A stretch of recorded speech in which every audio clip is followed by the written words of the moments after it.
Hey, welcome to the In Layman Terms podcast. No fluff, just facts.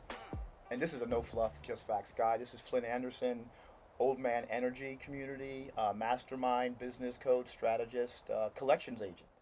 Yeah, well, this week anyway. This week anyway. Hey, thank you for coming on, driving Thanks down for here. having Give everybody who you are. Oh, like you said, my name is Flint Anderson. I host the Old Man Energy podcast and training. Yep.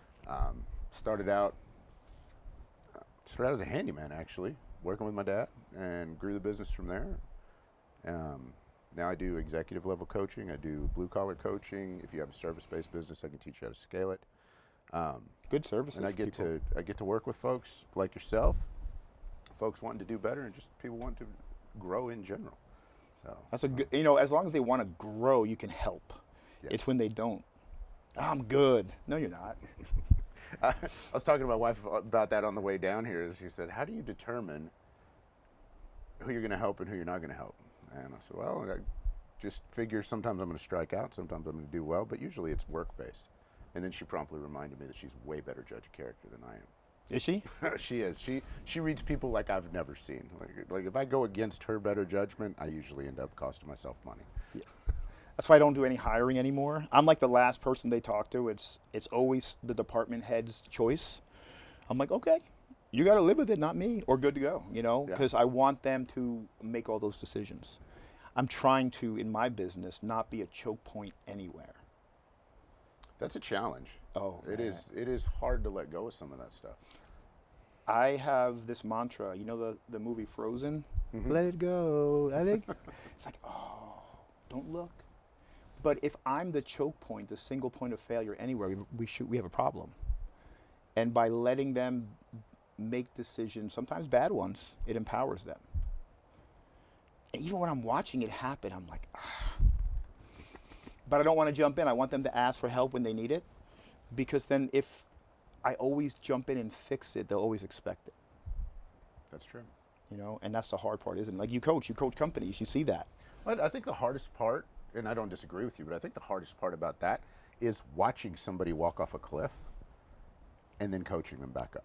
It's the only way they learn.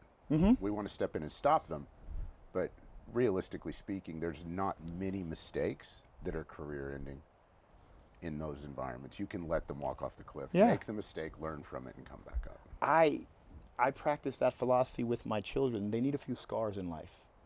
Okay? I watch, I see, but I'm there to let and help them make good judgment calls because I want them to make those dumb mistakes now, but not when they leave the house. They're better prepared.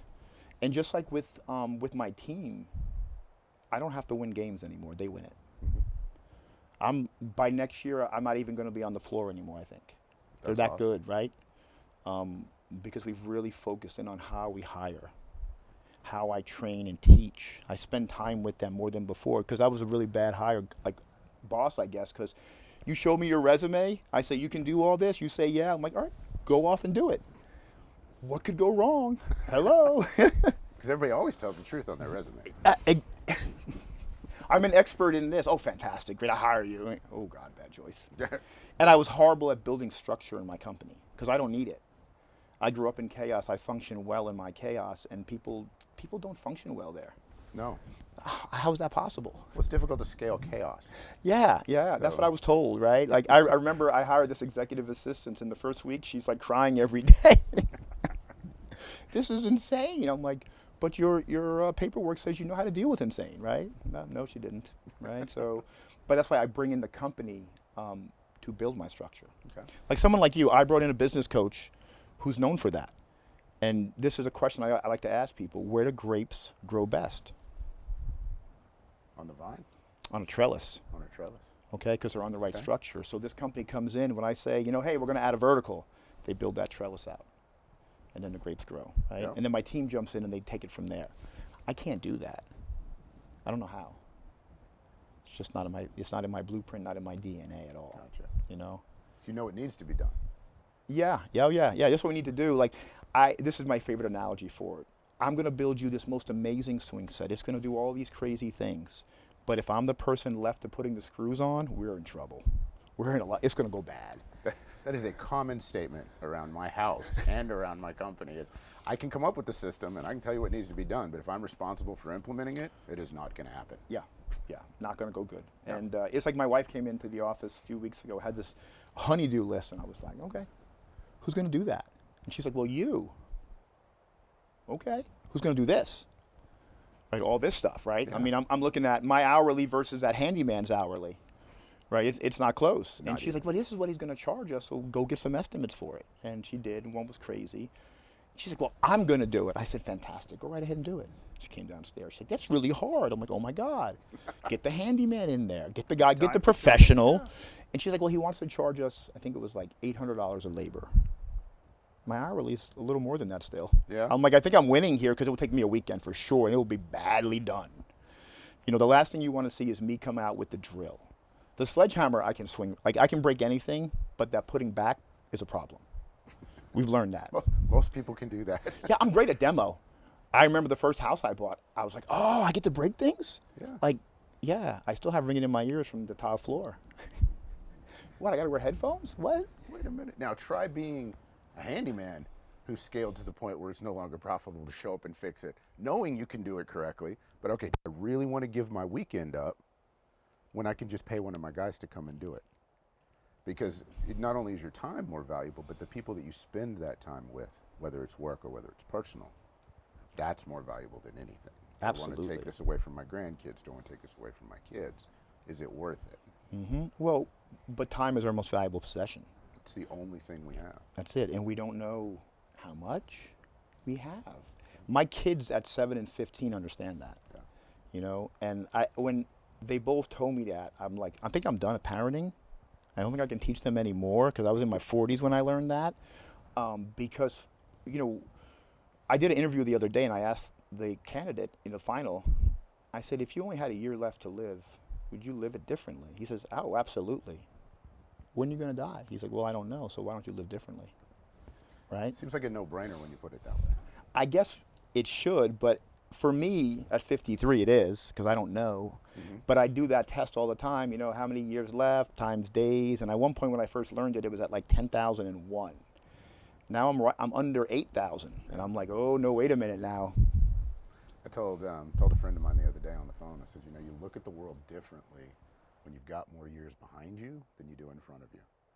And it's a drastic switch. Yeah.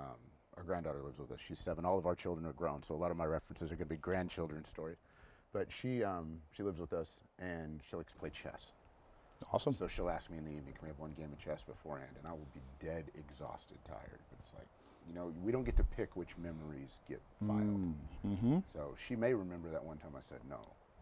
And I won't remember that I was exhausted. I will remember that I played chess with her, and so will she. Yes. So take the time to spend with your children. Make that choice, even if it costs you a little money. Because realistically, you don't know if you're blessed in that handyman. He may need the money to pay his electric bill. Absolutely. So yeah, we don't know what happens. You know, the saying, you don't know the value of a moment till it's a memory. Yes. And I don't buy gifts, I buy experiences. That was a hard sell with my wife. We both grew up with nothing. Mm-hmm. So Christmas was important. Yep. And then I remember one year, I forget how old they were, wreckage everywhere. And they're in the corner remember they used to flip bottles? And I'm like, wait a minute, I could have bought them a case of water and some coloring and this would have been over? But then I started just going places all the time. Yeah. My daughter remembers she was, doesn't remember the place, she says. It was a long car ride, Dada. And it was a boat trip, she remembers. Mm-hmm. And we drove to Destin. She wasn't a year old yet. But she remembers it. She remembers it. She remembers every darn boat trip we ever took. And she's 7, right? A lot of boat trips already. Oh, yeah. Because I always make that important part because this is what we do. This is how our family operates now. It's not how we did it when I was a kid for damn sure. We couldn't afford anything. But it's how we do it. And I hope that they carry that on. Making memories. That's what I tell everybody. If they ask me what's the number one most important thing Yep. is make as many memories as possible. Because our kids don't sit around at family dinners as adults talking about what they got for Christmas in '94. They don't know. But they do talk about, oh, you remember that time we went to Universal and we were doing this? Or do you remember when we went camping here and we did this? Or all the crazy stuff. That's what they truly remember. My children and I plan vacations, not my wife and I. My kids, you know, like they have that. Like last year we went to LJ in Georgia. Okay. And I gave them the Airbnb. They're on the app. Go find our house. That's neat. They did a great job of it, right on the river floor, right next to the river. Okay. It was amazing. I forgot what summertime with no humidity was like. I'm like, what's different here? The cool thing was, my son wanted a kayak, so they have a kayak there. So the first day, we all go into the river, tubes for us, him in the kayak, and he's gone. My wife's like screaming like we lost him.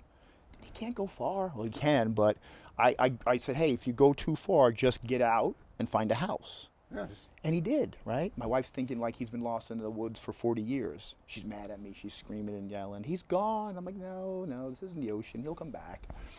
He found the house and he called us. Yeah. So the next day we're going to do it again. So we go to the beginning of this park we were in, put his kayak in, but they had a pool up front. So my daughter and I go to the pool for a little bit.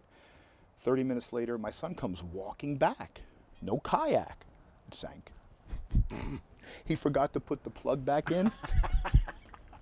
And he had this time he brought his phone to be smart, and he had this, the sealed thing. Oh. Got it all on video. The kayak sinking. The Titanic going down. That's awesome. What a memory. Like, we will watch that, and my wife gets mad. I'm like, what? He got out fine. He knows how to swim. What great story started with everything went perfectly. It never does, right? No, that's not the good stuff. But we lost the kayak, too, for sure. It didn't come back either, right? that was just gone. He's like, yeah, it was floating down the river, and these other guys just took it away. Oh, it's meant to be. But bought the house a new one. They never knew, right? Yeah. But we were sitting there just laughing. And all the time, he's like, Pop, you want to go kayaking? Not with you driving, dude. No. But those are memories that is priceless. We sat there, like bumps on, there was a log in the middle of the river down. We sat there, and we were supposed to go fishing, but we didn't bring poles out with us. We just sat there and talked crap, him and I. And he was 15, just turned 15, so it's a good age for it. And he's like, you weren't really mad? I was like, dude, you came back, I'm cool, right? I'm good with that. Yeah. The price of a kayak for the memory is not that big of a deal. Did you have fun? He's like, yeah, I want to do more of it. Okay, great. Buy you a kayak. I'm not going with you, though. No. Don't buy an extra plug. Yeah, I'm like, the plug. He's like, I didn't even know. Now, you know what? He's YouTubed the whole thing. He knows. He'll be fine. But that's why we taught him to swim. That's why we taught the other one to swim. My wife doesn't swim. That's her problem. Oh, okay. Yeah. She grew up on the water in Guyana, never learned to swim. I can't imagine not knowing how to swim. I love the water. Oh, my God, yeah. Yeah, if we go somewhere, if there's water, I'm going to be in it. Pool, river, spring, I don't care. I always looked for that.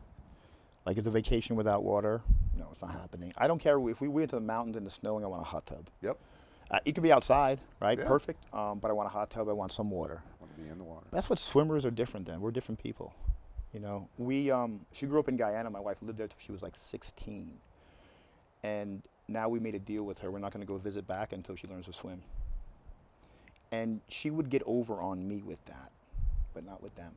They're like, stop, nope, you can't plan that. You don't know how to swim yet. And the kids put their feet down. They hold her accountable because she's mad at me over it. Like, hey, you made the deal. Now you got to live with it. That's right. Because I would have lost no matter what, right? So, marriage 101 lessons, right? Des plans our vacations now, mostly to make me take a break and take time off. But she knows I won't say no because it's okay. She leads with, well, there's a great pool there. Oh, man. Or we're going to the Springs this weekend. How am I going to argue? Oh, yeah, for sure. So. See, my wife's idea of vacation is going to visit family and sit on the couch. Oh, God, that's boring and torturous. Yeah. Oh, yeah. No offense to anybody's family. No, they're great people, let me tell you. But that's not a vacation. No. But she's like, oh, I haven't seen them in a while. Get on a plane and go. Go knock yourself out. I don't want to go. Yeah, I'm good. Like, we were, her birthday was January. I had planned this great trip. We're going to Tulum, her and I. Okay. She said, I want to change it. I'm like, okay. I want to go to Queens. And I'm like, Queens? Queens where? Queens, New York. In February? What? Yeah. So I sent her, her mom, and my daughter up. Me and my son, we had a guys' weekend. Yeah.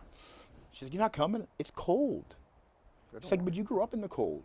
And I moved away from it for a reason. Yes. I don't go. Because now you can't even leave the house because it's 20 degrees. Yeah.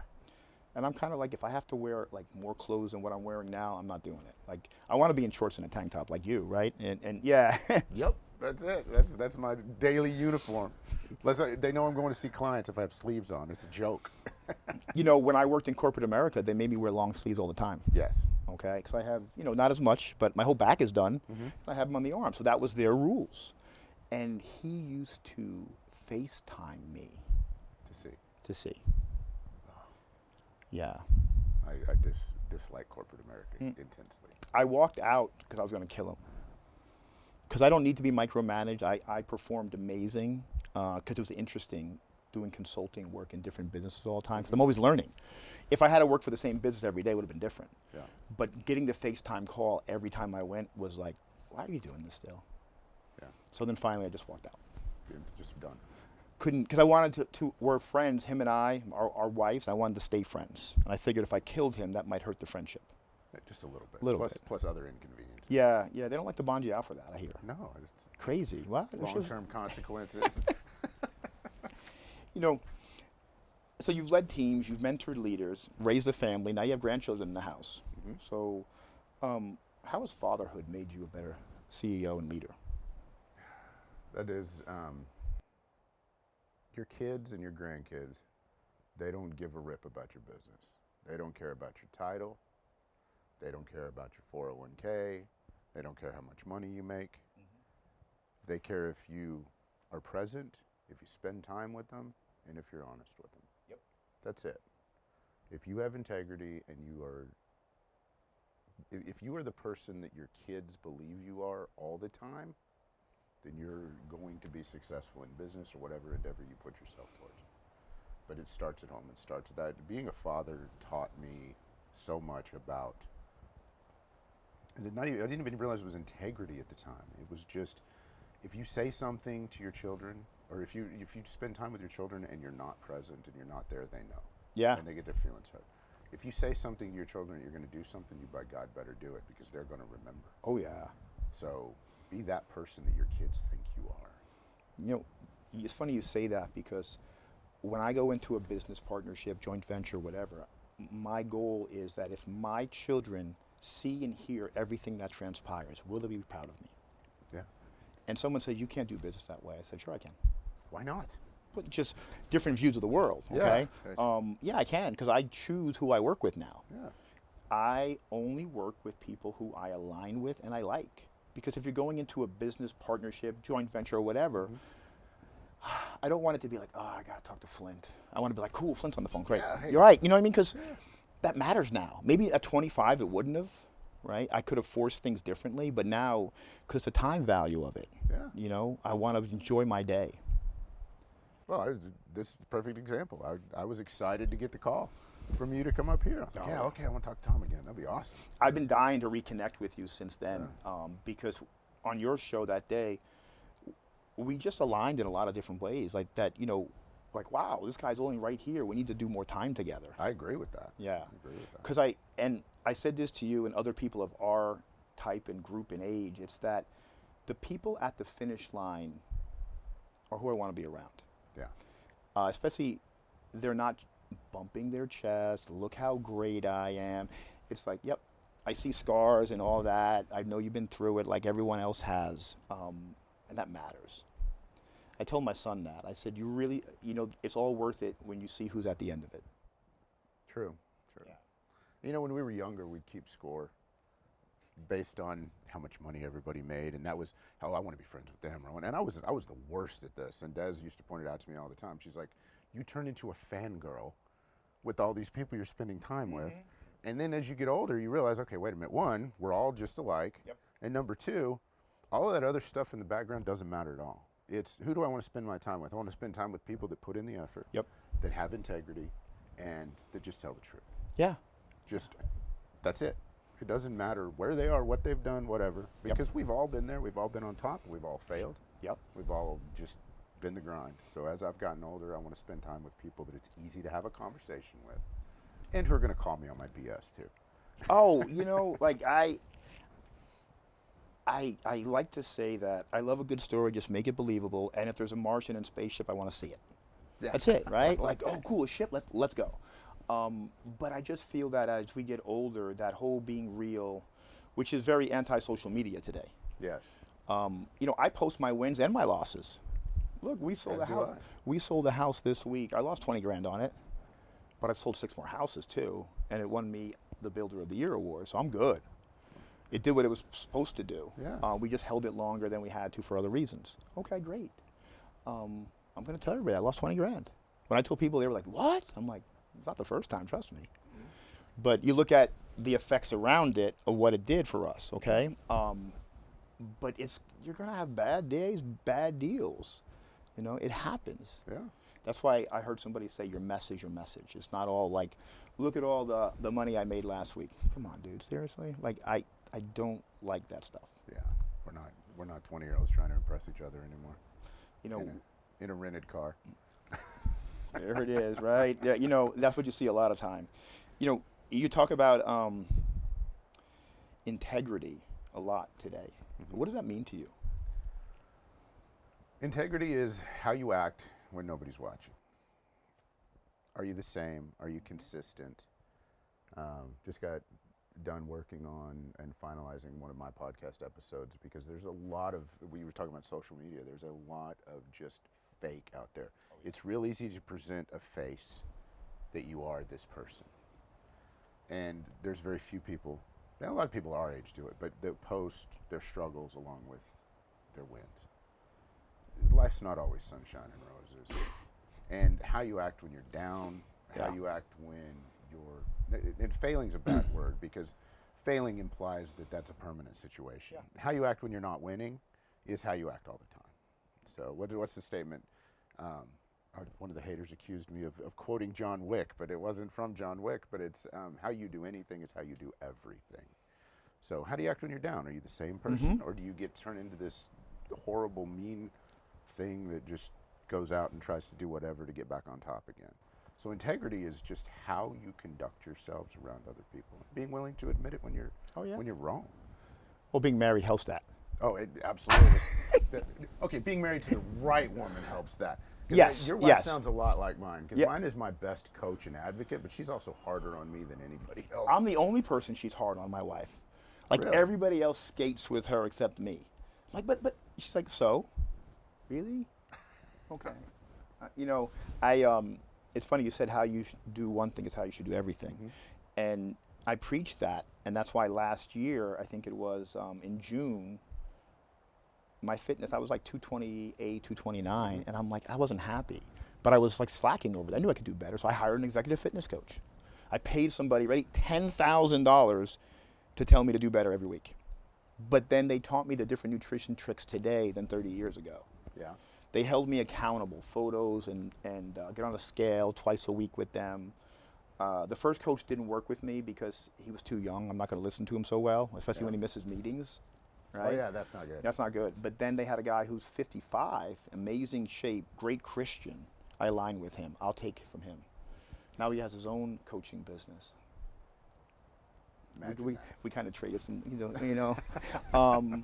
but he needed to. Amazing. Like, I don't mind listening to him because you've walked my walk. Yeah. Right? It's like, oh, you're 55, I'm 50. Well, I was 52 then, so I'm like, yeah, I'll listen to you. I will. And it was just easier that way. They did my DNA and all that. It turns out I have the Jordache genes of DNA.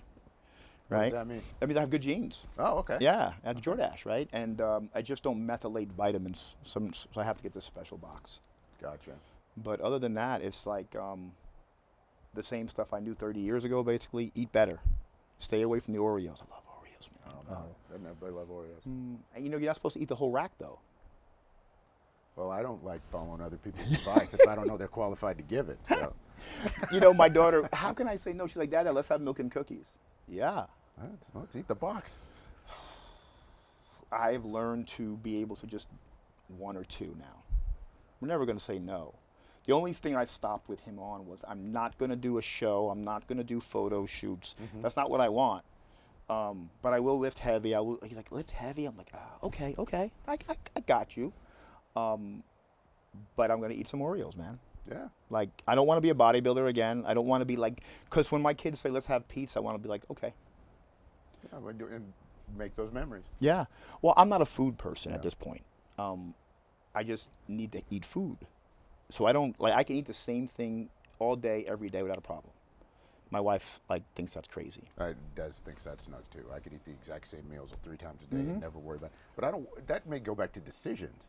I don't want to have to decide to eat something different every single day. It's like I've got too many other things on my plate to worry about. Yes, because when there's nothing in the fridge for me to heat real quick, I go to that other closet, bad things live there. Or I just don't eat, which is also not good. Yeah, because then I become cranky.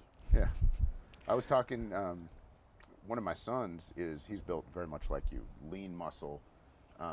It's the nicest thing you ever said about me. Yeah, well, you're kind of jacked, but in a totally different way than I am. So we were talking about that because we work out together a little bit, but not much. And he goes, Dad, he goes, I don't think I could ever do what you do. He goes, I can't go to the gym and squat 500 pounds for reps or do this or do that. And you couldn't do what I do. It was like a revelation to him, dawning on him. He goes, but we both exercise fairly consistently and we both are strong in our own way. So I'm going to stop trying to be like you. Yeah, when he sent me there, I got into a rut that was easy. Like I could go to the gym and be asleep and get my workout in. Yeah. So now, and I still reach out to him every once in a while. We change things up. But he made me lift heavy and fast. Yeah. So I'm going up 30-second breaks only, and I love it. Oh, yeah. But I hurt, which I'm supposed to. It should be hard. Yeah. I mean, I hurt, like, because I have joint issues and all that. So I have don't to be a little think you can careful. make it to your age of 9. Yeah, no. So I did a lot of dumb lifting things, throughout my life. And, my son was with me the other day. Now you've seen how big he is, right? Yeah. So I'm 85-pound incline press. He was 25. I said, Pop, got you. I got you. Yeah. He got so mad. I'm like, I think that girl over there is lifting with you. He's like looking at me. He's like, okay, I'll catch you. Great, I love hearing that. Yeah. Because he asked good questions. He's like, will you share your diet with me? Yeah, sure. Yeah. You can even eat my food. I don't mind, as long as you're going to be consistent with it. Don't just eat it for the hell of it. Yeah. And then go have whatever. But I got him to stop drinking calories. That's such a waste. Yeah. And he was like, really? That's going to matter? I said, watch. Because he's playing football. He's been playing it now. He's going into his junior year. So he didn't know anything, because he's Indian, remember. So they play cricket. It's like a weird baseball looking thing, right? Yeah. It's like, is that a home run? I don't know. But it's not, though. And he came to me in 9th grade, never having thought about football. So he starts high school, 9th grade, his friends are there, comes home and says, I want to play football. But everybody told him he can't. Well, you can, but what are the rules? I can't quit during the season. Fantastic. So, it's really hot in early September or late August in Florida. Oh, yeah. And he didn't condition. That's miserable. So, take the truck, park for practice, got a chair in the back of it. I'm watching. I watched how hard he worked that whole week. Didn't say a word. His friends drove him home after, so the Friday's there. I go to speak to his coach. I introduce myself, and he looks at my skin color. He looks at him, and I said, yeah, you should see how dark his mom is. So everyone laughs, and he says, man, your son is such a hard worker. That's what I wanted to hear. Then I asked Aiden, I said, what are you thinking out there? He says, I just didn't want to be last. It's like, I know how hard you work to get there, and I know it's worth it. I was like, and then what every father wants to hear, can we go to Dick's and buy gloves and cleats? And then he offered to pay for it. I said, no, I'll pay for it. Oh, that's a good thing. Right? Because it's like, wow, how did I take care of that like that, But he's a hard worker. He didn't know what a sack was either. Oh. He got his first sack, and I remember telling him, hey, great job on that sack. He's like, what's that? Got some work to do, But then I just realized that year, too, I started counting. I'm like, where's the other people? Because it's 9 on 9. Oh, okay. I'm like, hey, there's short people out there. They're like, no, this is normal. I'm like, no, normal's 11. They're like, yeah, but this is different. I was like, I didn't know that. Okay. Because, you can count. I'm like, there should be one more over here. Yeah, so where's everybody else? But he plays. He started half the season last year on the offensive line and some defensive line. That's nice. Yeah. They said, would you like to coach? And I said, no. I want to enjoy it. I'll help any way he needs. But, man, I just don't want to be involved like that. That I won't enjoy it. It'll be like a job. Yeah. I just want to be there, and if I have to do the cheerleading stuff, I'll do that. Well, my daughter wants to cheerlead. Work the snack bar. No, no, I'm not doing that either because I'll eat too much. Yeah, we drew the line at that. Yeah, It's like, no, yeah. how about I just do something else, anything else? other than I that? did the concession, no, the ticket table one day. Mhm. I did that. And then I think this year they're going to have whatever day we have to do it again. Because they just had their spring game type thing 2 weeks ago. And it was all night. Because they have 3 or 4 other schools come and they rotate games. Oh, okay. It was pretty cool watching it. I actually remember those days. Yeah. See, we didn't have that up in New Jersey. So long, long days. But it's fun. Yeah. I loved summer football. I felt like a professional, first of Really? all. And in high school, we would start practice early, and we would do 2-a-days. Mm-hmm. Go in the morning, and then you could lift, and then you could come back and practice. I never wanted to go home. They fed you there. You know, this was different. Like, I felt like a professional or something. It was cool, I thought, you know. I see guys taking naps in the gym floor. Yeah, training camp.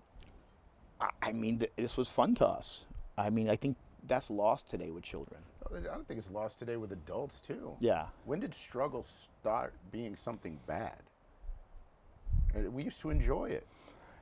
We used to do hard things on purpose. We to didn't see if know we it was could fit. struggle, though. That was normal. No, it was play. Yeah. So my father-in-law, I always joke, they lived in Guyana, and I said, you used to have to worry about getting eaten by a snake, right? Because it's a river monster. It's crazy. And he wouldn't want the kids outside. It's too hot. I'm like, is it like cooler in Guyana? He's like, oh no. So why was it okay then but not now? Yeah.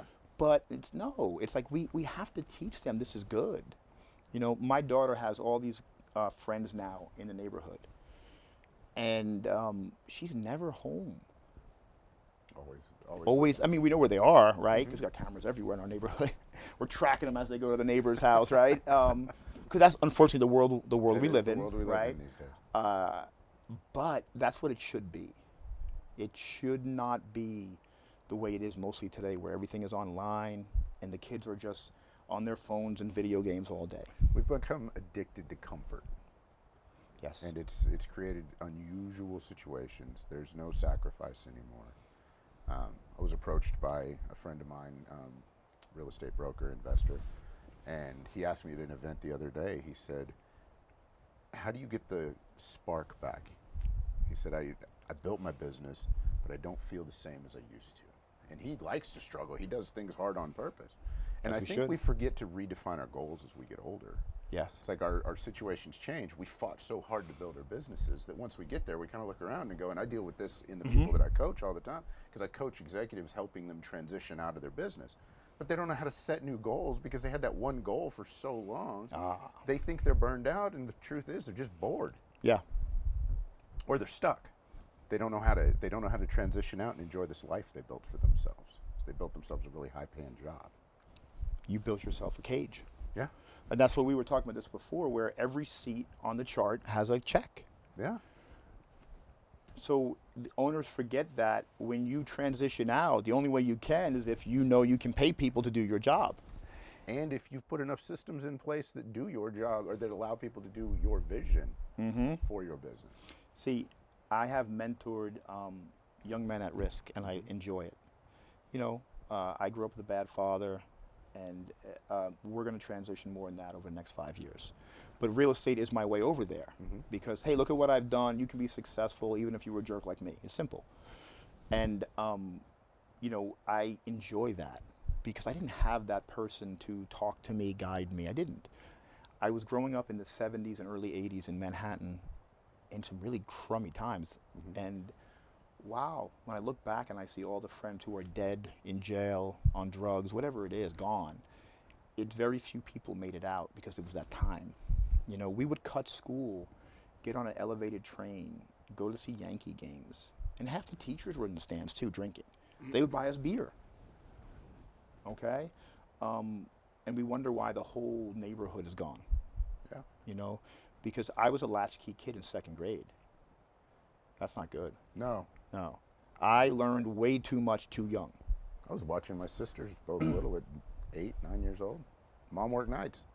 My dad was dying. My mom worked 3 jobs. And, you know, she was my lifeline, my support. And look, I had this easy life at one point. on the beach, California, waves, yada, yada, yada, single, no responsibility. I didn't want any. Mom has cancer. Next thing you know, I'm living in Polk County, Florida, from La Jolla, California. I'm like, how did I get here? Like, wait a minute. It was all worth it because it was meant to be, because then I met my wife in 90 days. Mm-hmm. I swore I'd never get married again. That was a lie. Famous we last words. got married a year to the month we met in March, and I said, okay, this is the only day we can't get married on. That was the day we got married, the same as my first wife and I.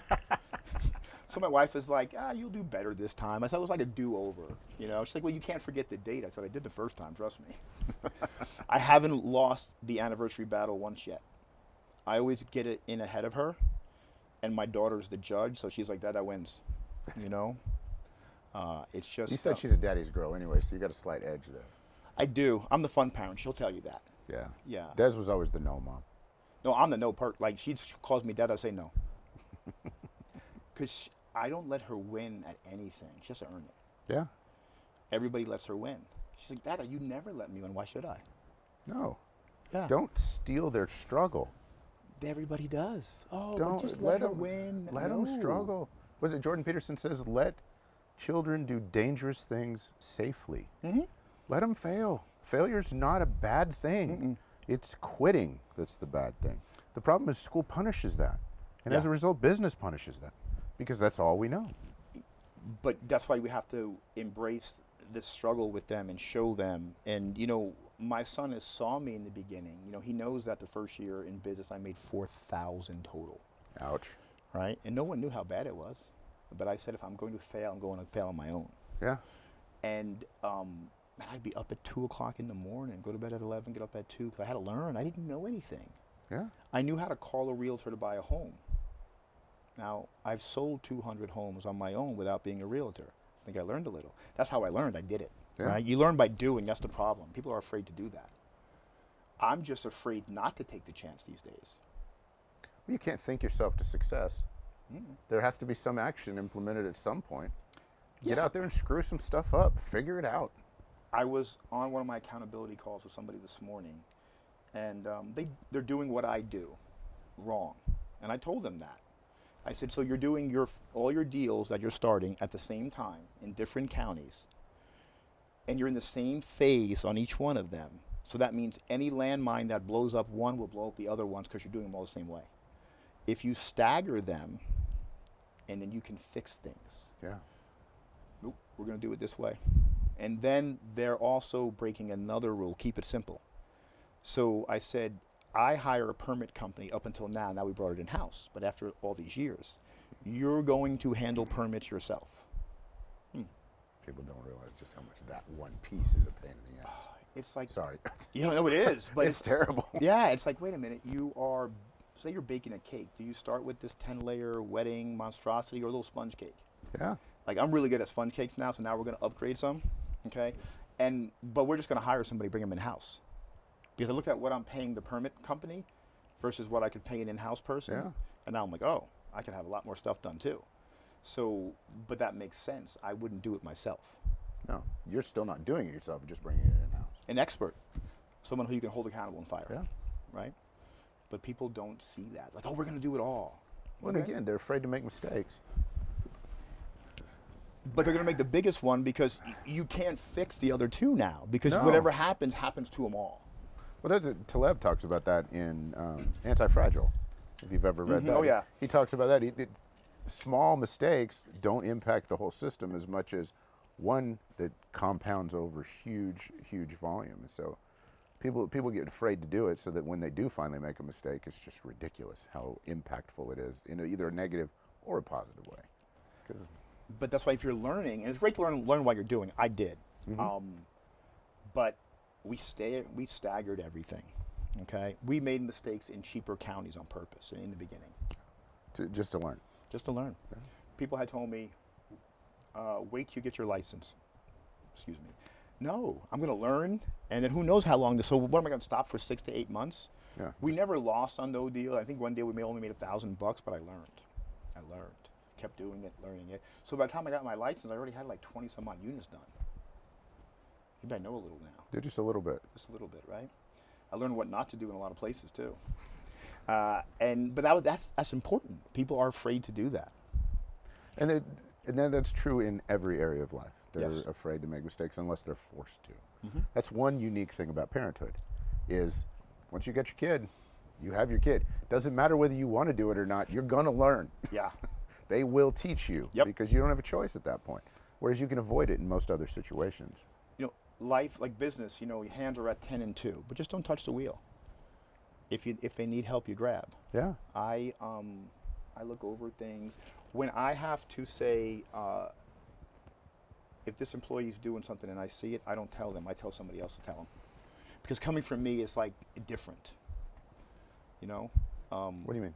Because I'm the owner. Like if I say, oh, hey, look at what you're doing, but if someone else says it to them, it's less of an issue, we'll say. Okay? We have a new ops manager who's amazing, but she's learning the ropes. And so I tell one of the project managers when I see things, you tell her. Because then she doesn't feel like she's getting chastised by me, right? It's effective leadership. Sneaky. I like to say sneaky, Because it's funny too, because she'll tell me later on how Raj corrected her. I'm like, okay. That works. I don't say anything. No. She doesn't need to know. It elicits a response, not a reaction. And that's another thing with how you react to everything. I try to, one, make no decisions I don't have to after 4 p.m. because they're not going to be good in my mind. I'm better at 4 a.m. or 5 than 4 p.m. And the longer I can go from a moment that's a problem to responding is usually better. That's why my emails in the office are like 30-second delays, because it's like undo and gotta undo that. Yeah, for sure. Whoop, don't say that. Yeah, I've never made a good decision when I was angry or excited. Yes. Never. I think I got married once when I was angry and excited.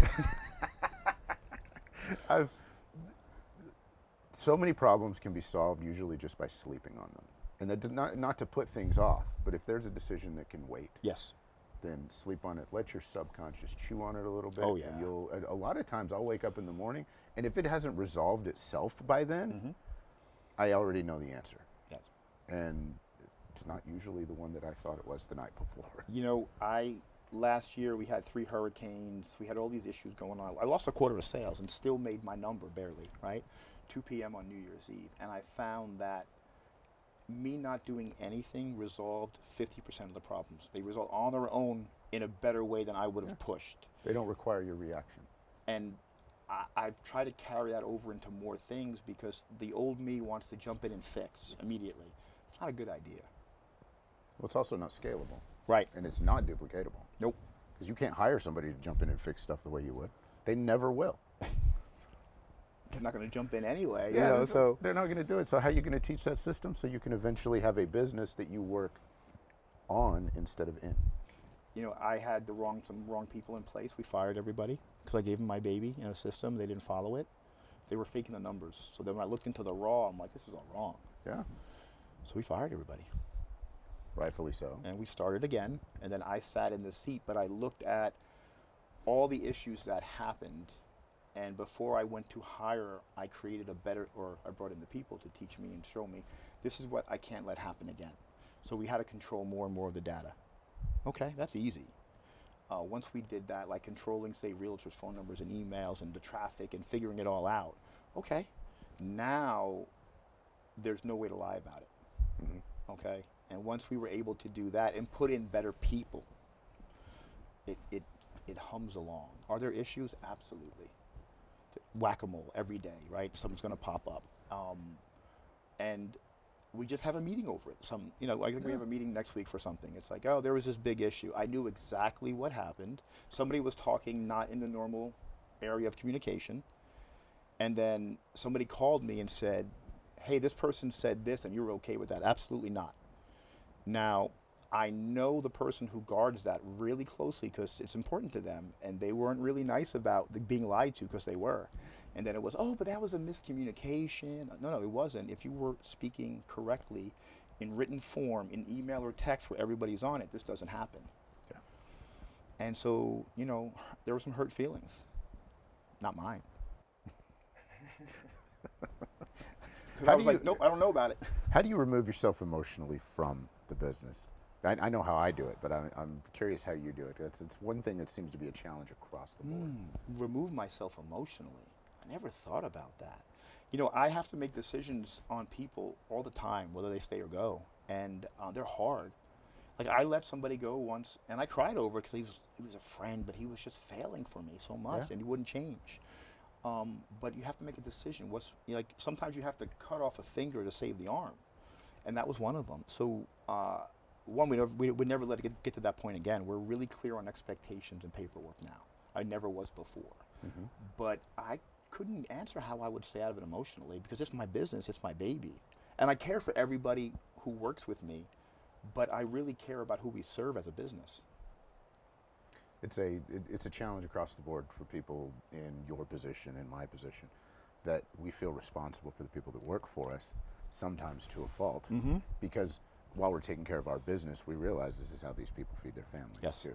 So there has to be some sort of a disconnect. You solved it by just looking at it and going, okay, well, very clear on expectations. Yes. And it's not fair to somebody else that works for us to not have that clear expectation.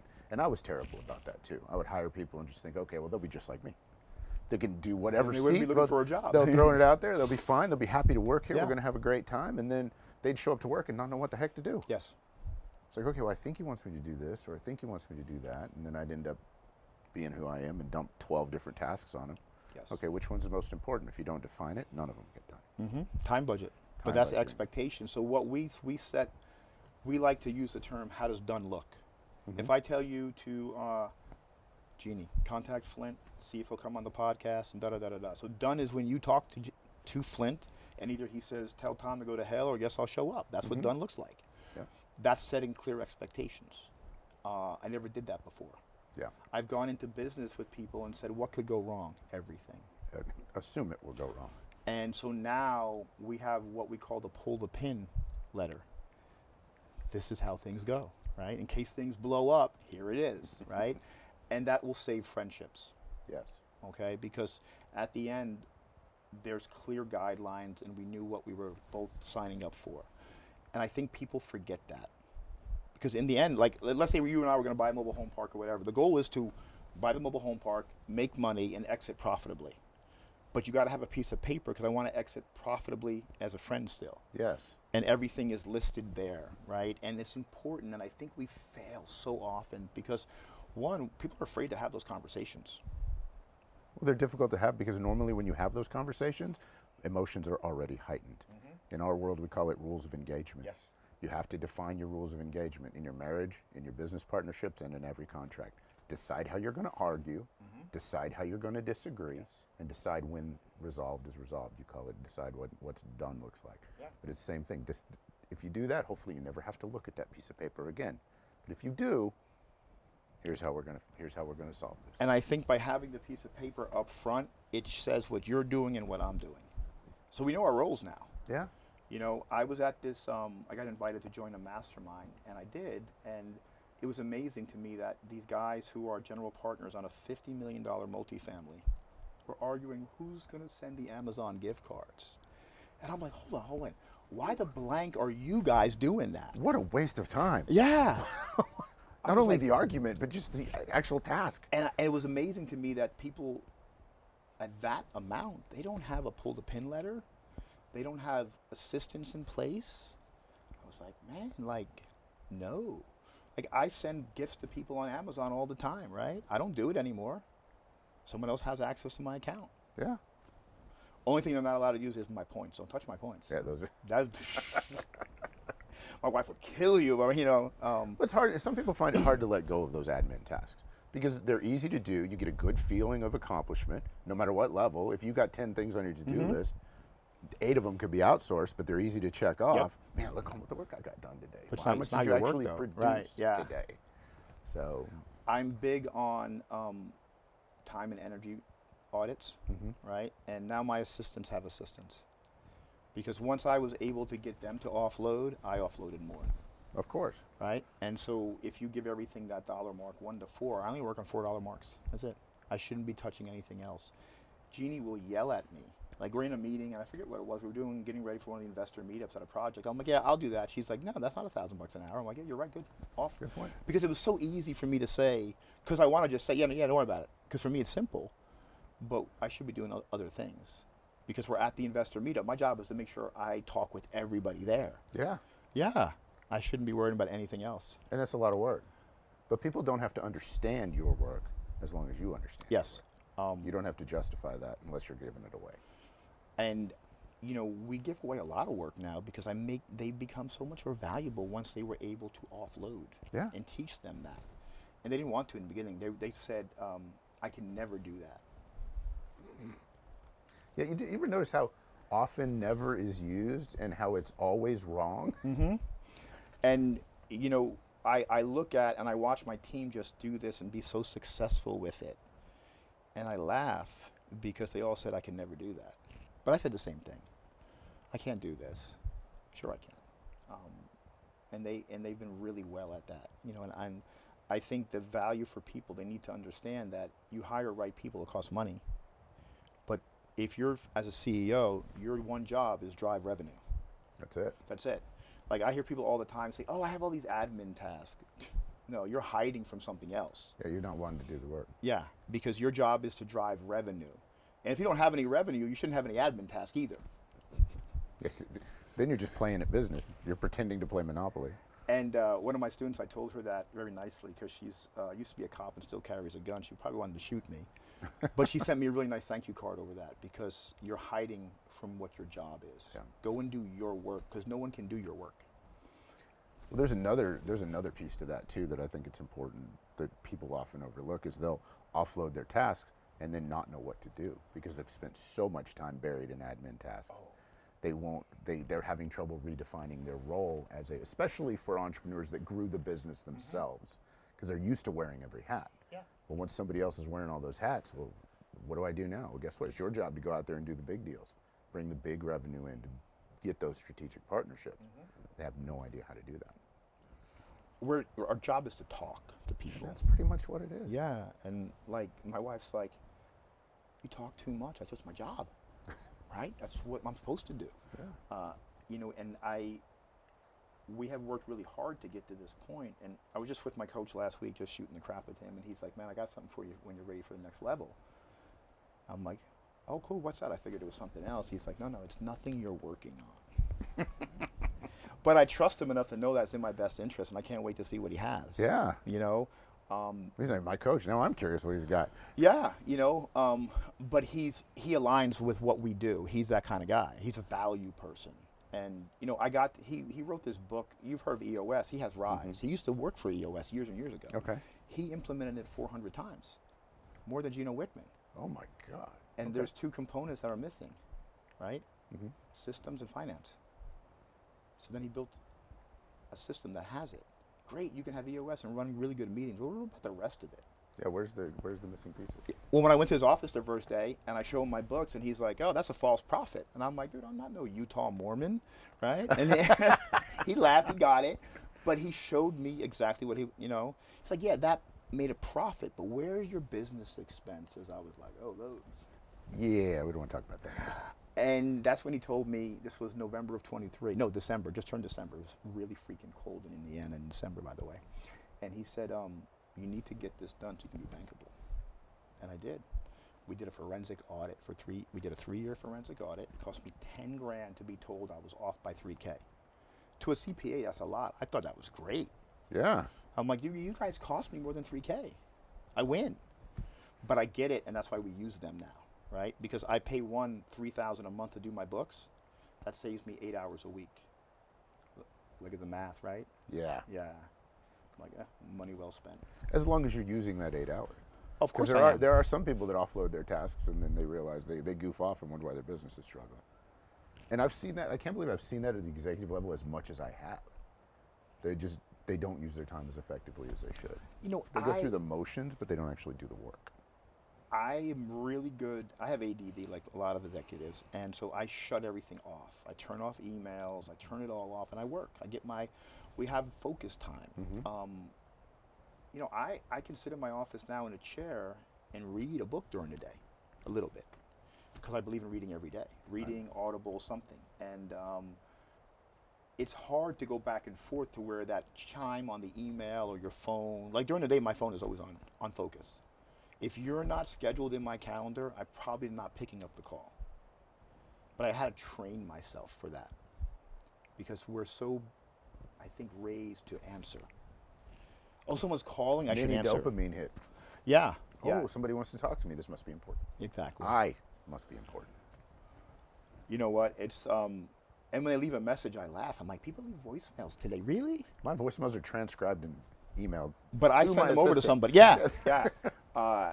And it's like I used to only listen to my mom's voicemail because she was always going to leave a voicemail. It's different, Yeah. right? But you know, I don't need to answer that call or that text. We have a filter system now. If you can get through Jeannie, I'll talk to you because she decides who I talk to. Yeah. It's hard though, isn't it? I have to be more effective at that. Yeah. I'm in a catch-22 with so many. I've had my phone number for so long and built my Yes. business on it. So many people have that number that it is easy to access me, but that puts the onus on me Right. to make that. And to the point of taking the text message and forwarding it to Tracy and say, okay, answer this. Answer this. And training the customers, if you want this done, go to her. Yep. If you send the message to me, it's going to get buried in You're the dead. 300 other messages. You're dead. But you know, you go back to say when you talk about before being present. I have two phones. I have a weekend phone, a children's phone. I call it, whatever it is. It has no emails. It's a different phone number. Maybe 8 people have it. I can't do anything work-wise on it. Because I like that. yeah, when I was with my children, I forget where we were. We were in vacation somewhere. Oh, we were over in Brevard for spring break one year because we brought my mom. We couldn't go far. She was in a wheelchair, and I found myself scrolling and doing work on vacation with my children. And I'm like, how do I fix this? And there's all these things you can do, like locks on your phone and this. I said, no, I'll break the lock. I'll just cheat and turn it off. What are we, 12? Yeah. I mean, I can't. It's like, you know, you don't like corporate America because they told you what to do. Yeah. Now you're going to tell yourself what to do. You end up hating yourself and your phone. That would be really bad. I've already broke one before, if not more. So then I guess got another phone, right? It has nothing. It has YouTube, Audible. My son was really smart. He got my wallet on both the same, right? So all my credit cards are there and everything else, but no emails. Can't do business. Can't scroll. I learned that lesson very, very harshly. We were walking through Islands of Adventure. The kids were little, and the phone kept ringing, ringing. And finally, my wife looked at me, and she's, out of all the dominant women on the planet, I married their queen. But she was just done with me at that point. Yeah. She turned around and she looked. She said, "Okay, tell you what, I'm going to take the kids, and we're going to go have some fun. Yeah. You stay here and work as long as you need to, and then find us later." And that was a very harsh lesson to learn, but it was one that was necessary. Oh yeah, you know, because I call it the Pookie effect. That should just be calling, right? Like, Yeah. you know, and we built something from nothing that we feel we have to answer. Yes, we feel that it defines who we are. That we're accessible. Oh, I have to be there. The world's going to burn down. No, it's not. First thing I do with new coaching clients, especially executive coaching clients, is tell them to go on vacation. Take a week. But the thing is, you can't take your phone with you. You will turn off your email. You will turn off all access. Actually take a break. Well, yeah, I'm going to try that. Well, you know what? We're leaving Friday at noon. My kids get out of camp. We're going to go, because I have one of the masterminds I'm in is next week in Clearwater, Collective Genius. Okay.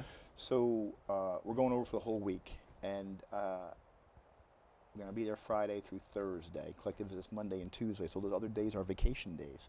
And on those days, I'm giving the phone to my wife. That everybody knows if we're on vacation, you want to get to me, you call Des. Yeah. And if you can get through her, then it's important enough. Yeah, but it's hard sometimes. I had a guy, he's like, hey, we're talking about raising a fund for park development. He wants to fly in Saturday to talk to me.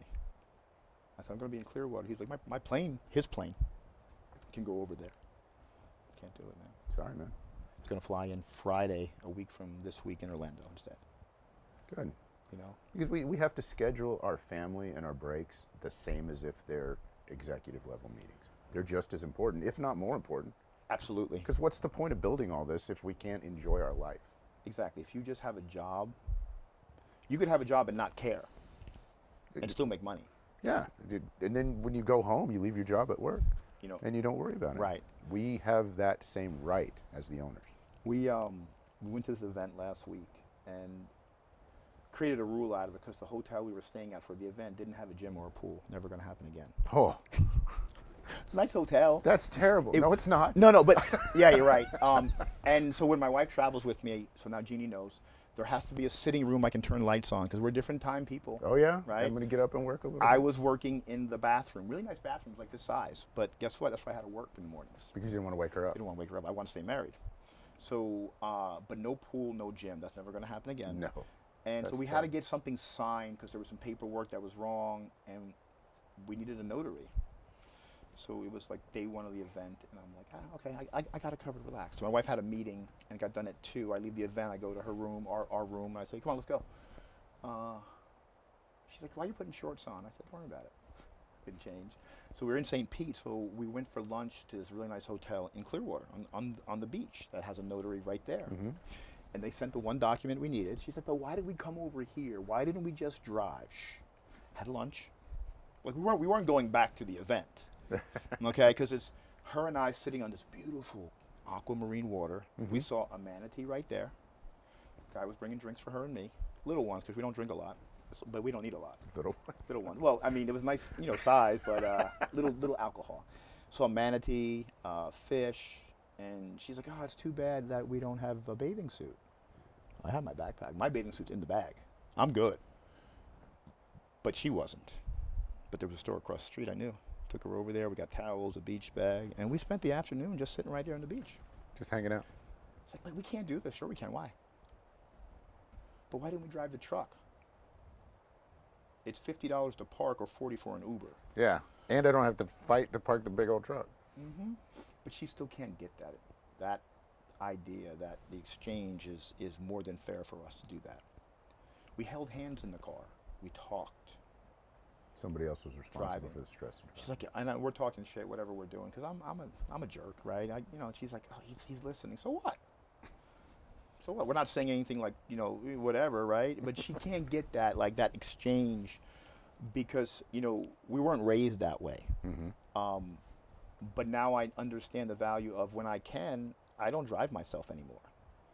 Someone else drives and I work. I can make a lot more money than in business decisions than if someone else is driving. Like my son will be my driver all summer long. That's his new role this summer.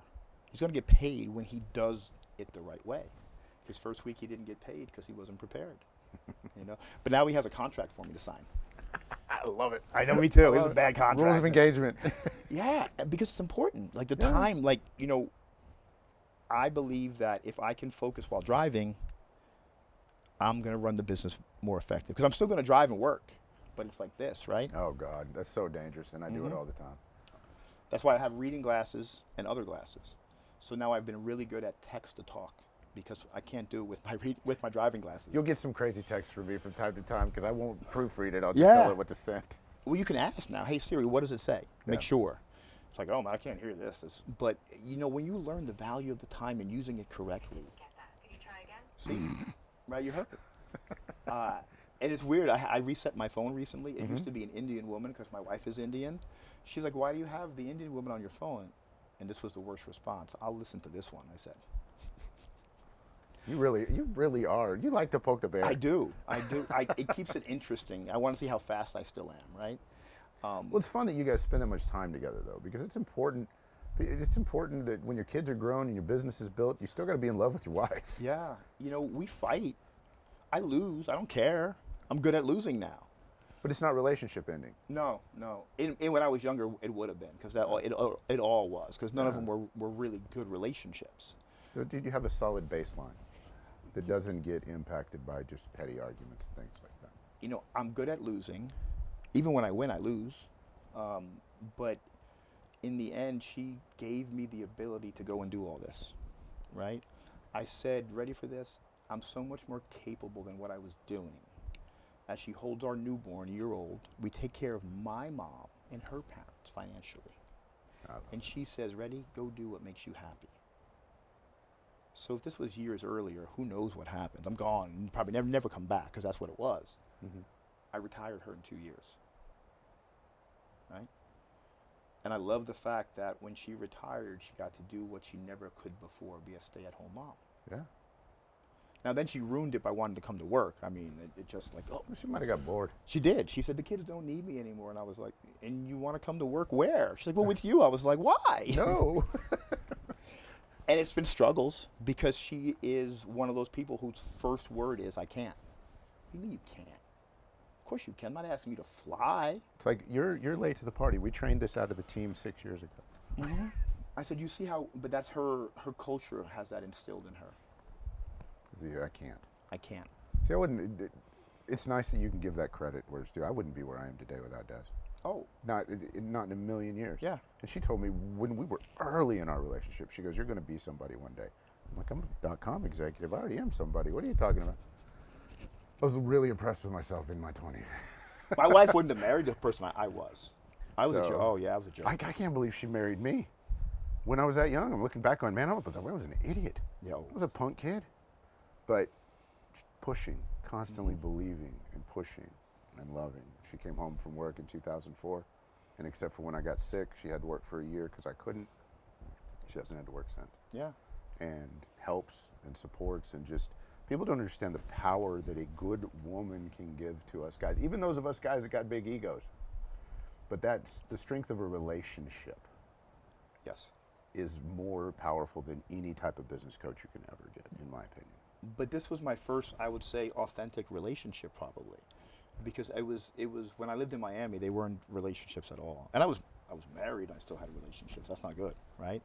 I was a jerk for sure, Yeah. and but nothing was ever looked at permanent wise. And then I meet this one, and it like flipped my world. Yeah. And I was like in my 40s, and it never happened before. You know, lust and love are different. Oh, lust wears off eventually. Quickly. I had rules as soon as they wanted to put clothes in my house, which is quick, or they start to plan my schedule, they were gone, right? And this one, it was like, and I never wanted to be a father either because of how bad my dad was. Yeah. And then all of a sudden, I'm father to a 5-year-old boy. But I wouldn't meet him for a long time because I didn't want to be in his life and not be there. I didn't think it was fair. And then it's really cool because then he's like, he wants to play sports. And I was like, oh, this is fun. Like, so my first child, I called the cheat child because I didn't have to change diapers. He could tell me everything he wanted to do. And the first thing he wanted to do was go play sports. And I'm like, oh, fantastic. I can get on board with this. Yeah, I thought they would all be like that. Then there's this thing called diapers and poop. I got to learn about that too. But, you know, there was still struggles because how I parent is different. My son was playing basketball. I'm like, can't you pick a sport that I know?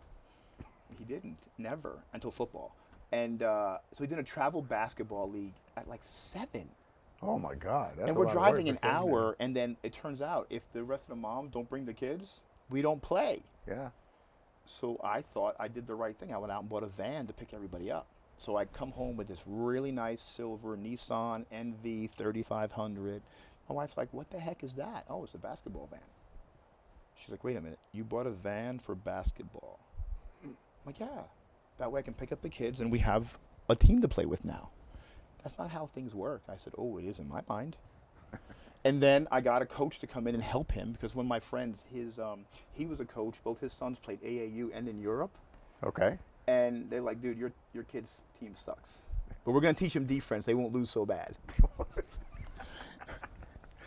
And they taught him defense, and they won a game that year finally.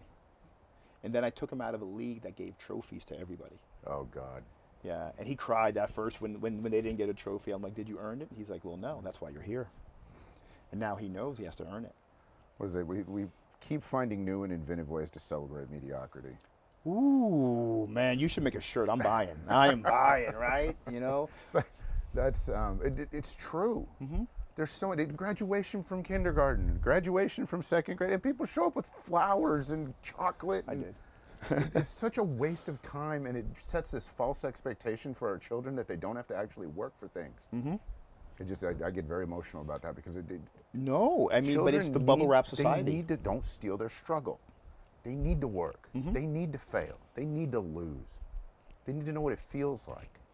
Yes, I think that, you know, my daughter loves to ask for help. Now, if I'll charge her for help now, okay? And it defines what she really needs. okay? Because she can do it. She just wants me to do it. Now, it's different if she's sick is the rule. If you're sick and you want me to rub your nose, I got you, girl. Yeah. I got you. But if you just want something for getting me to do it, I'm going to charge you. And she's learned much better. Now, not everyone does that with her. That's their fault. Like, you know, but again, I'm daddy say no. My job is to make them not need me. Best and worst day of my life, right? Yeah. Best and worst day. Well, it's like raising sons. We raise them to be good men, dominant, aggressive, and then wonder why we get in fights with them. Ooh, I call it the lion effect, right? We're the old ones and there's the new ones. Yeah. You're not ready yet, kid. We were here a few weeks ago, and so my son stands up, and all his 11 hairs on his lip shows out. And I was here with Lee, and I said, hey, how many fights have you been in? He says, like a half. And Lee's like, oh, he's not ready. No, don't do that. No. You know, and he knows, but it's the lion effect. It's the young lion. He's going to push, and he should. But be careful, the old one still bites. You know? The only one of my sons out of 5 boys that did not call me out was the youngest. Until about 3 months ago, actually, and he's almost 20. And he finally got pissed off enough to call me out and just go off. And he's like, why are you smiling? Because he was mad at me, and legitimately so. I'd made a very bad mistake. Okay. And he goes, why are you smiling? I said, I know you're mad at me, and you're right, but I'm just so proud of you right now. Yeah. Because it's like, okay, finally. Because you want that. These men need to be men. And you know what? You get mad enough. Do you think you want to take a swing at me? Okay, it's going to happen eventually. Now, do you need to? I don't know. It might not end well for you. Yeah. But okay, that proves that you'll stand your ground and you'll stand up for yourself and you'll defend your family. Yes. And then maybe not everybody agrees with that philosophy, but I tell you what, all of my boys are doing really, really well. Yeah, you know, that's what's lost in society. It's not ingrained in them. You know, unfortunately, I want him to be whatever he can be. Yeah. But he has to work for it. Gotta I'm earn not it. going to give him anything. You know, again, we have a contract for the summer. It's not a good one. I told him, you need to rethink this because you're going to lose really big on this. And I asked him, who can you go to besides me for help with this? And they're there. And he did. One, and two, he needs a truck. So he's going to get my truck. I'm buying a new one. Not for free, though. But he made a really good deal, though. Because he enters college in August when he starts 11th grade. He says, hey, what can I have your truck for free if I get all A's through college? What's the downside, I asked. What do you mean? Well, yeah, you got all the benefit. If you win, you get it. And well, what do you get if you don't do it? Got to be a penalty. Yeah, no risk. Yeah. There's this thing called payments late with interest. It adds up. And he's doing the math, and he said, yeah, we worked out a number. I respect that he's all in. Yeah, that's Right? fair. Because you know And what? you want him to focus on that in school?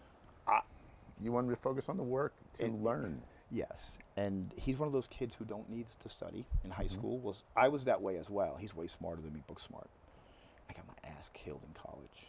You know, I played football. I was away from home for the first time. What could go wrong? And alcohol was different. Oh, yeah. They didn't take attendance where I went to school. I didn't know you needed to show up a lot. Oh, there's no punishment for showing up? Yeah, like 100-person lecture. They don't know who I am.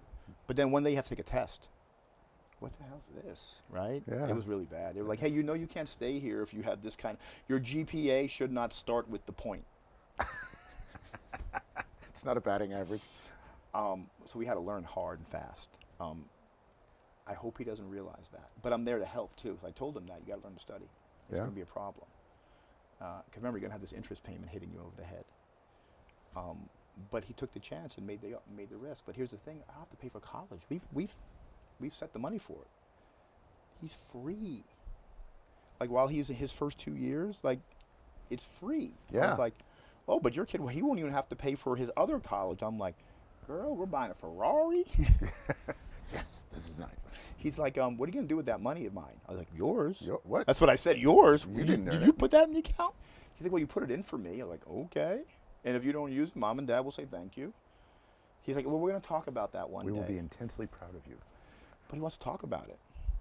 Going to make me another deal. I'm all about the deals. Well, yeah, because that's what life is. Yeah.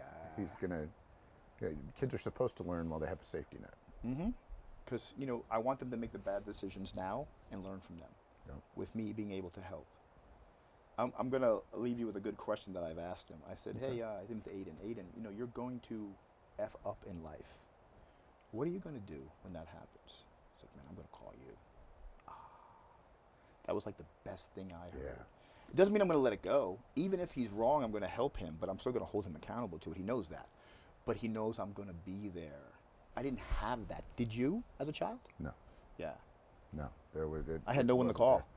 There. I could have called my grandparents, but they were aged out at that point. Mm-hmm. It was, I don't know, I got a quote from my youngest son, Ashton, the other day, and it was, how did it go? He said, it was on a meme, but he said, you're not the dad that, I'm murdering this quote, forgive me. Anyway, it's basically, you're not the dad that says, oh my God, Dad can never find out. It's, oh my God, we screwed up. We can call Dad, he'll know how to fix this. Yes. And that gave me a lot of pride, because no matter what situation you're in or how badly you screwed up, I want you to feel comfortable to call me. Oh, yeah. And that okay, now I'm winning as father. And they're all grown, but at the same time, they all still call me. It's exhausting sometimes, because there's 7 of them. I wish, right? My wife said, oh, no more, right? But it's worth it. I mean, it's worth it, because you want to see your kids struggle so they can win, because if you don't let them struggle, they don't get to win. Oh, man. That's so poetic there. And we had, in the last 4 or 5 months, we had one of our videos go viral. Okay. It was the parenting video. I got crushed. I don't bubble wrap. Like my son, I let my wife handle grades for a little bit of time. She said, you don't have to be this way. I said, okay, how would you do it? He went from straight A's to C's. Now, not on his final on a report card, but in the middle. I'm like, what the blank is this crap? Yeah, was what I happened said. And so we were going on vacation for spring break. I wanted to leave him home with Grandma and Grandpa. We were taking Grandma and Grandpa, so I couldn't leave him home with them. And so we go away to a nice place and everything. I said, we got to have a talk. I'm going to have to give you this dumb flip phone because you're not smart enough for a smartphone. I'm going to take everything from you. I didn't yell. I didn't scream. What the hell is this crap? Well, Mom didn't hold him accountable. And by the end of that whatever they call it, quarter, he was back to straight A's. Yeah. Because that's the rules. It's like, and people killed me for it. If you're capable of it, you need to perform at that level. He's in all honors classes. But then He's capable. It's expected. And I tell him, I said, if you were stuck and only could be a ditch digger in life and I had to take care of you forever, that's fine. That's what it is. But you're not. And education is your freedom one day to choose what you want to do in your life. Look, I never used my degree, ever. Right? I have a master's in freaking biology. And because I got it late, I was a quarter off, when I went to this program for Pfizer, I was 8 months behind. I had to wait 8 months. So they gave me a job, ready for this, pharmaceutical sales. I was one of the original Viagra salesmen. I kind of was good at sales, right? I could talk. I'm like, wait a minute, I don't have to do anything? This is it? I make money by And you running my couldn't mouth. buy it on the internet because there was no real internet yet. I never needed to work hard again because of it. But the education got me there. Yeah. I never used it. I pay more a year for education than I did for all my college. I believe it. 100K this year probably. Well, it's important to keep growing and keep. And you said reading earlier. Yeah. Reading every day. Reading is a superpower. Oh yeah. Reading got me out of poverty. Period. How poor were you? We grew up with nothing. Yeah. My mom was a licensed practical nurse, which still don't make a lot of money because they're not RN. And this was 40 years ago. They didn't make crap. She was a single mom. Yeah. We didn't always have enough food between paychecks. So I'd go without so my sister could eat. We were poor. And I always knew that there was a better way. There had to be something more out there. They didn't know though, our parents. We know, and we want to teach that to our children and others. Yes. My wife and I, we joke about it. So I won't eat pasta willingly because that was what I had to eat as a child. I couldn't eat macaroni and cheese for years. Or potato. I still won't eat potato. A certain way I will. If like baked potato on the grill kind of, Yeah, for sure. okay, I'll eat it every once in a while. But pasta meant I was poor, and I used to get one pair of shoes a year. Oh yeah, and they were always too big until the end of the year when you outgrew them. And so I remember one year I had canvas, pony high tops. And 3 weeks after I got them, there was a rip already.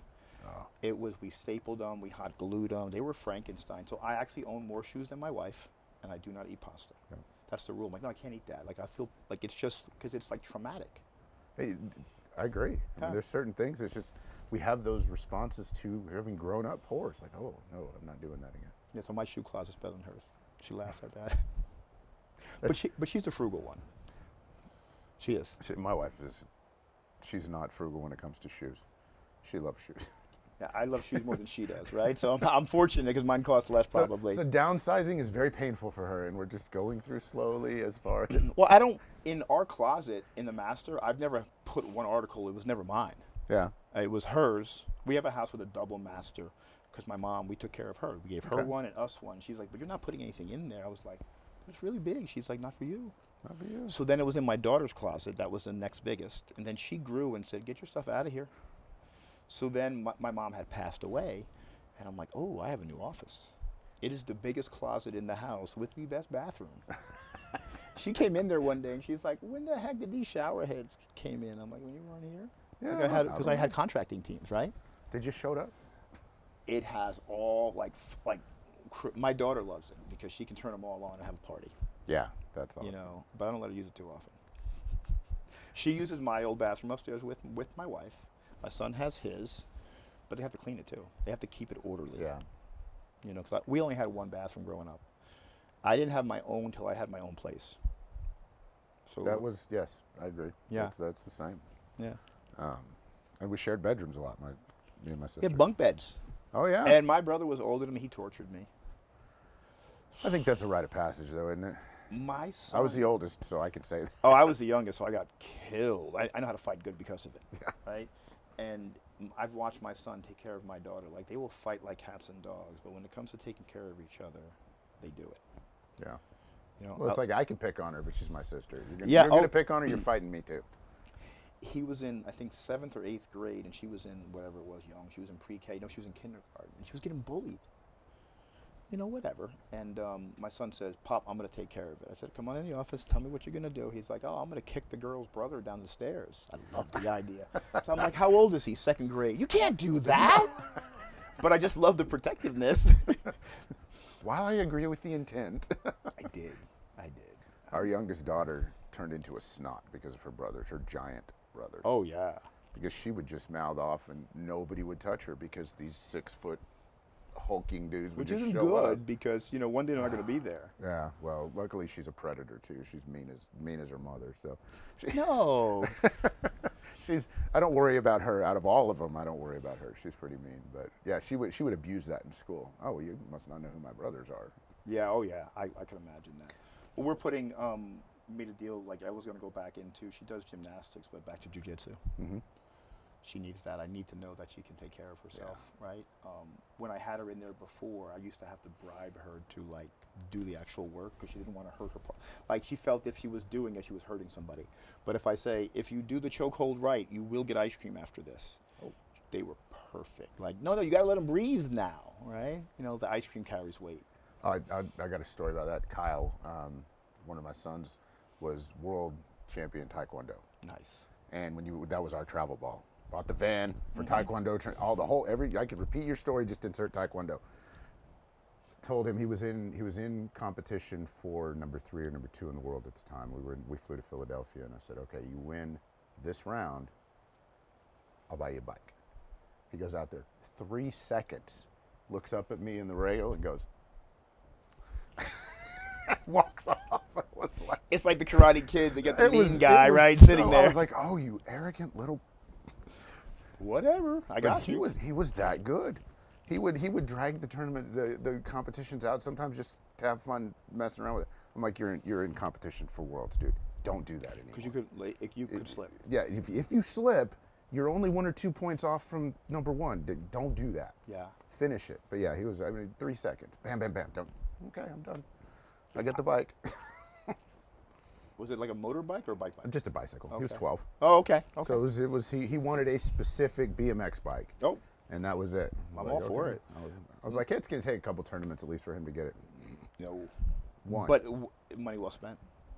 Money well spent. Well spent. You get Well nothing spent. for losing. I'm sorry, but if you win, you can get there's a something. reward for that. Right? Yeah. So- But why should we buy for losing?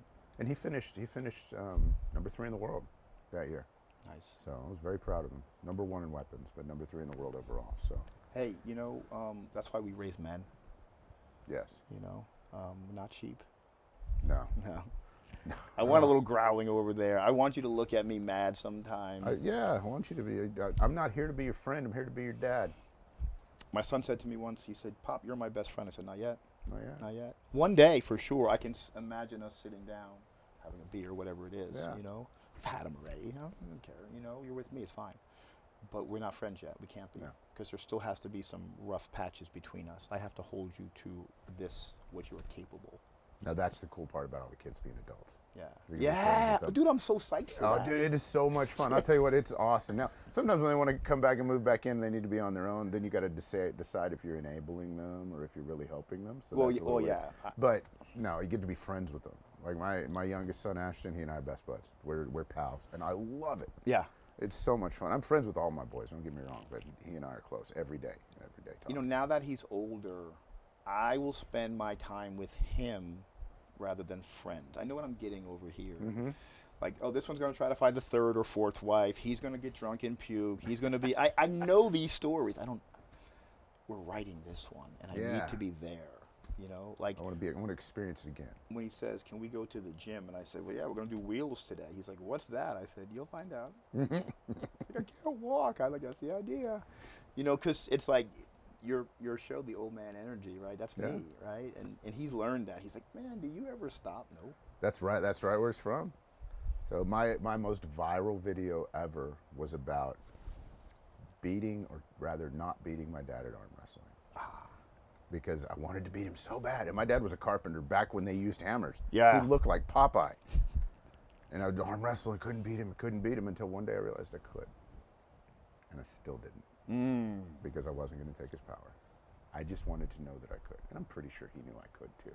But that wasn't the point. See, that's the difference So- between being in the jungle and being with your dad, right? Yeah. We can let the lion stay here, Yeah. right? Because I- we've raised him. This isn't dog eat dog. It's a different world. But And he wasn't around when I was growing up. So our relationship came late in life, from Yeah. late teenager. So there was a lot of conscious choices there. But when I realized he was getting old, and I realized that I could beat him, I'm like, I don't want to. yeah. Let him keep what he's gotten. See, I didn't have any of that. My best Yeah. 2 weeks with my dad, he was in the hospital the month before he died. The 2 weeks before the last 2 weeks were the best ever. And that's sad. Yeah. And that's why I parent the way I do, because I don't want my children to only be 2 weeks of memories. No. So Right. much. And I More thought memories. someone had to get in my head and say, you don't have to be your dad when you're parenting. But I always thought I did, and I don't. And once I could unlock that, when I go to an event, they ask me who I am. Ada, and that was Dad. That's cool. Yep. Yeah. And he knows. He says, why do you say that? I said, tell me when it ends. He said, doesn't. Then my identity is set. There's excessive documentation from me transitioning from a father of 7 to a father of 7 adult children. Mm-hmm. But we have a shirt coming out that's not, it hadn't been released yet. It's still in prototype. It says, "Be the father you needed." And I need one of those. yeah, 'cause Yeah. that's a message that needs to go out to young people, because Mm-hmm. they're becoming parents now, and we didn't have any idea what we were doing. We're all idiots when we're 20, but you hear stupid things like, "I didn't ask to be born." You heard that one? It's like, well, neither did we. Okay, that was stupid. You still have to Yeah. be a parent, but there is a huge amount of the population that wants to be good husbands and fathers and leaders. And they have no idea how, because their parents weren't. Their Yeah. father wasn't in the house. Yeah. Or if he was a piece of crap. But we're a second generation. We are a generation of fatherless children being raised by a generation of fatherless children. Yes. And it's becoming worse. And it's up to us Right. to step in and bridge that gap through mentorship, through guiding, through teaching, Mm-hmm. and to have those difficult conversations. Well, when my son asked me, he's like, how did you learn to be a dad? By doing what my dad didn't, or the opposite? Yeah, doing what I Right. needed. Being present, holding you accountable, being approachable, teaching, guiding, holding, making decisions with you in mind and not me, right? because, you know, I'm sure we've all said this before. If I only knew then what I know now. Oh, yeah. What could I have done? And I don't have the ego to think that at one point I'd be mad, but now I know my children will do greater things than me ever. That's the goal. But I couldn't have said that years ago. Now it's like they're going to be the one to run with it. We've done well, don't get me wrong, but everything I've learned I give to them. Yeah. And I hear he's using it, you know, and that's their superpower, is that they were given the right knowledge. Now use it. Now use it is the operative part of that. It's like, okay, we can give them everything, but they've got to choose to engage it. Yeah. Well, I don't learn something and not use it. Yeah. Like, Some people do, though. well, they have analysis paralysis, and they just learn for the sake of learning. And I was that guy. I say Oh, no, reading is a superpower. I was constantly reading, I need some more training, I need some more of this. I was missing the implementation part for a lot of years. Okay. Until I started, and then when I started implementing, I'm like, man, this is easy. What the hell? You can't think yourself to success. No. And, you know, I remember when I was starting in real estate, and I'm taking all these classes and learning, and I'm with this, she was a Disney engineer, super smart. She was studying real estate for 6 or 7 years. She took every class 2 or 3 times. And I go do projects, I make mistakes and problems. When she wins, she's like, oh, it will be perfect. Look at all I've learned. And I said, you know what I've learned in, like, and I was failing miserably. I said, it all changes when you open up the walls. And she said, no, it doesn't. Then she did her first deal. It was a disaster, and she quit. Yeah, people can't handle the failure. It's like there's no variable you can account for that's going to change or tell you what happens next. No. And you just have to create a blueprint of success based on failure. Right? Tinkering. Try this, try that. I learned what not to do by doing things a certain way. Oh, that didn't work. Let's try this way. Yeah. You know, we just fail different ways, you know? And make the decision, because you have to. Don't keep putting it off if you can. You have to do it. And when you're doing a flip, I learned that my partner kept saying, well, don't worry about it. We'll just order the cabinets later. So then we ordered them too late. They came in, they were wrong. They came in, they were broken. Well, you can't set your granite countertops until your cabinets are in. That's right. And then we got on the market the week of Thanksgiving. Not a good time to sell a home. No, that's not the best. No, because people don't want to buy a house and a mortgage at Christmas. I learned everything the hard way, my friend, as you should. Hey, you know, if you have one thing to leave everybody with, what is it? Remember this. We're all doing this for the first time. Business, parenting, life. So take your time to be forgiving of your parents, of the people in your life. Have those conversations and understand that there's no manual for any of this. No. We're all just trying to figure it out as we go. Yeah. Dude, those are some great words. And hey, thank you for showing up today, man. Thanks, Tom. I Talk to you appreciate soon. your time. All right, everybody. Hey, you know, Flint Anderson, I learned a lot today, and I hope you did too. Life is not a spectator sport, and it's rough. Get punched a little.